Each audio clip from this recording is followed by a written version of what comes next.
Hi guys, welcome to my channel. This is me, Maricel Pikiro Vlog TV. Hi guys, samahan niyo ako magluto ng recipe na nagtitrending ngayon. So gagawa tayo ng kapsa. So nakaready na yung ating mga ingredients guys. Nandito na. So nga pala guys, nakaready na yung ating mga ingredients. Ito yung ating chicken. So ito yung ating kamatis. Grated lang yan. So ito yung bawang at saka luya. Ito, bawang at luya. And then, ito na yung ating mga ingredients na paprika, asin, bitchin, and then na lahat. And then, nilagyan ko yung kasi pampabango.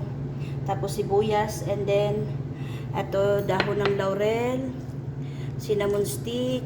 Ito ay hill, cardamom ito guys. Ito ay sili, haba, and then, dry lemon. So, yan yung ingredients natin guys. At itong chicken, malinis na. Ready to cook na po yan. So, lagyan lang natin ito kasi para mag-ano yung aroma niya. Kasi pagkatapos nun, yung sabaw nun, ano natin sa rice. Buksan na natin ang ating apoy. So, i-ready na natin isangkot siya ang ating mga ingredients guys. So, maglagay na tayo ng mantika.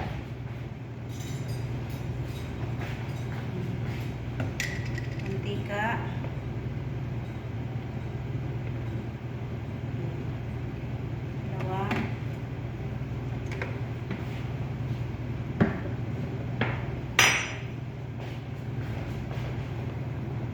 So next natin ilalagay muna guys, ito ang ating dahon ng laurel para lumabas yung aroma, at cinnamon stick, itong lemon, rice, sili, at cardamom. So, ibig ay cardamom.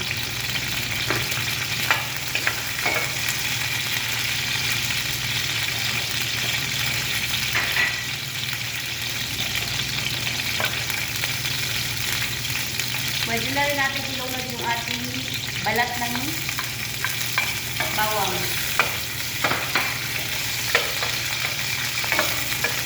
So, ganyan lang. Isahin lang natin hanggang sa lumabas yung aroma niya. So, lumabas na yung aroma niya guys. Ano na siya? Ilagay na natin ang bawang at bawang muna. Lahat po yan siya guys. Bilagyan natin yung bawang and tapos ginger. So, pag brown na yung bawang, okay na. Pwede natin ilagay ang ginger.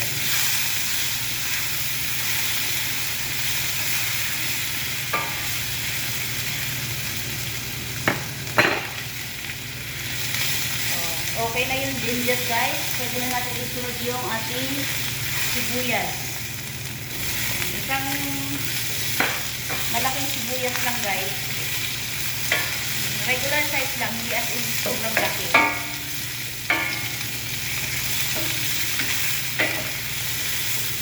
So ganyan. Gisahin lang natin ang gisahin hanggang sa maluto ang ating mga ingredients. Next, pwede na natin ilunod ang ating kamatis.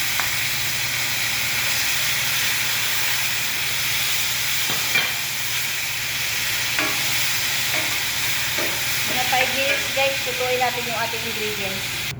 Takpan muna natin guys para maluto yung ating ingredients.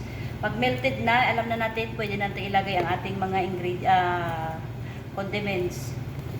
After 5 minutes, haluin natin. So ngayon guys, medyo na yung ating kamatis. Pwede na natin ilagay yung ating ingredients. So, ito. Kung ano lang yung meron dyan sa kusina yun guys, available, pwede yung pagsama-samahin mo guys.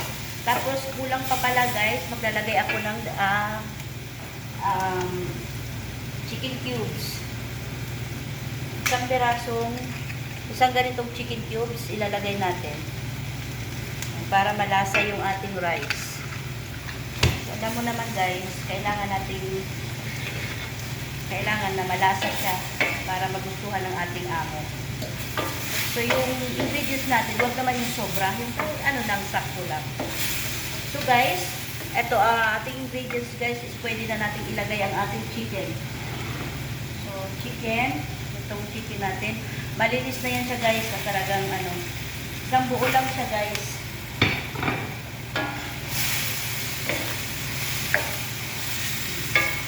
Balik-balik ta rin lang natin para malagyan yung ano, magkaroon siya ng kulay.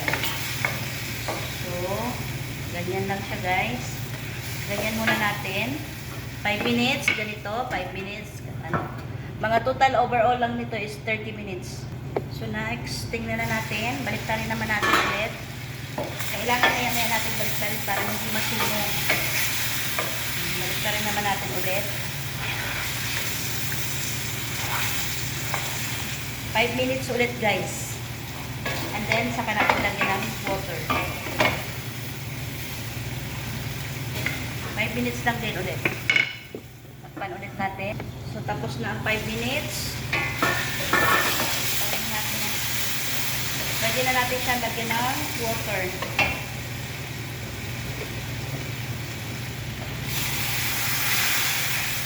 Lagyan natin ng water. Pakuluan natin ang pakuluan.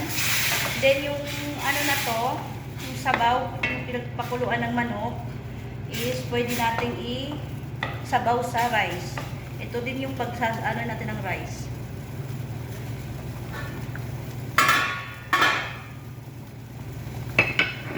Okay na ang lasa, guys.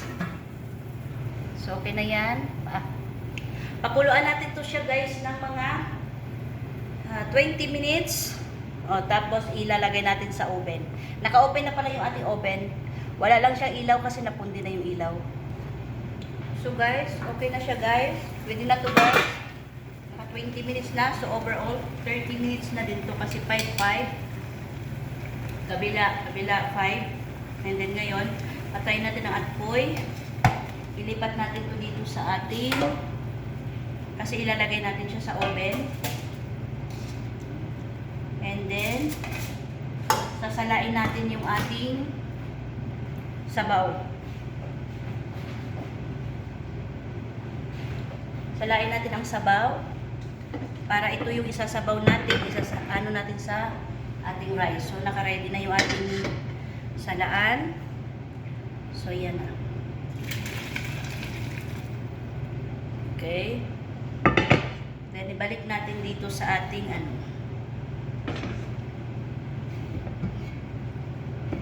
Mainit. So, careful. So, ibabalik natin, guys, itong ating sili and 2 lemon at ating cinnamon stick. Yan. So, ibabalik natin yan. Bukas ng apoy. Then, ilagay na natin yung ating sabaw ulit. So, yan na, guys. So, next, ilagay na natin yung ating rice. So, salain ko muna yung aking rice kasi nakababad na yung ating rice. Naka-ready na siya. 30 minutes siya nakababad na sa mainit na tubig. 30 minutes to 1 hour ang ating pagbababad ng rice para mag-long siya. So, next, guys, ilagay na natin yung ating rice.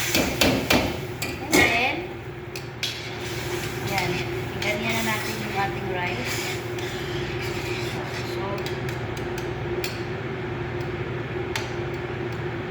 Ganito po pagtikim sa Arab country, ganito po, hindi po yung direkta sa mouth. So, ganyan po, ilagay sa kamay, and then, by your hands, and then, saka iano sa mouth. Hindi yung ganun. So, ganyan po. So, next, takpan na natin. So, yan.